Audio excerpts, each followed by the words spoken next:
এক লোক অবাক হয়ে গেলেন যখন তিনি দেখলেন তার রুমমেটের বিছানার পাশে পড়ে থাকা একটা ভাঙা তামার মুদ্রা আসলে একটা প্রাচীন জিনিস। তিনি তার সমস্ত জমানো টাকা দিয়ে রুমমেটের কাছ থেকে মুদ্রাটা কিনে নিলেন। রুমমেট মুদ্রাটার আসল দাম জানত না। তার মনে হলো ছেলেটা পাগল হয়ে গেছে, আর খুশি মনে মুদ্রাটা দিয়ে দিল। এরপর সেই ভদ্রলোক মুদ্রাটা বিক্রি করার জন্য একটা প্রাচীন জিনিসের দোকানে গেলেন। দোকানের মালিক বেশ বুদ্ধিমান ছিলেন। তিনি মুদ্রাটাকে আসল হীরা বলে চিনতে পারলেন, আর সেটার জন্য $3000 দিতে চাইলেন। সেই সময় দোকানের মালিকের মেয়ে দোকানে ফিরে আসে আর দেখে যে গ্রাহকটি তার ক্লাসে সেই ছেলে, যাকে সে স্কুলে খুবই দুর্বল এবং সব সময় টাকার চিন্তায় থাকা একজন মানুষ বলে মনে করত। কিন্তু দোকানের মালিক তার মেয়েকে বলেন, এই ছেলেটার সাথে বন্ধুত্ব করো, প্রাচীন জিনিস চেনার ওর দক্ষতা অসাধারণ।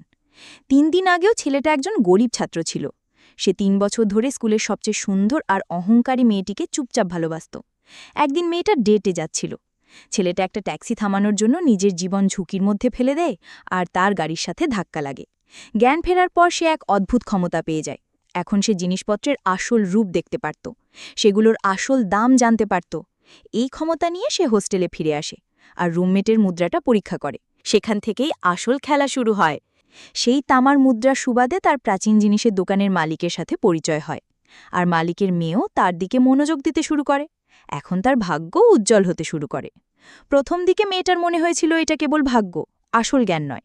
এরপর তার বাবা ছেলেটাকে একটা প্রাচীন জিনিসের কনফারেন্সে ডেকে নিলেন। সেখানে অনেক বিশেষজ্ঞ একটা ফুলদানের আসলত্ব নিয়ে বিতর্কে জড়িয়ে পড়েছিল। ছেলেটা এক দেখাতেই চিনতে পারল যে সেটা নকল। সব বিশেষজ্ঞ তার উপর রেগে গেলেন, কিন্তু ছেলেটা চুপ রইল। সেখানে সে সবাইকে আসল নকলের পার্থক্য বুঝিয়ে দিল। তবুও কেউ তার কথা বিশ্বাস করল না। তখনই পৃথিবীর সেরা প্রাচীন জিনিসের বিশেষজ্ঞরা সময় মতো সেখানে পৌঁছালেন। তারা ছেলেটার দেখানো জিনিসটা পরীক্ষা করা শুরু করলেন। 48 ঘন্টা পরীক্ষার পর ঘোষণা করা হলো যে এই জিনিসটা সত্যি সত্যি 3000 বছরের পুরনো, আর এর দাম $6 কোটি।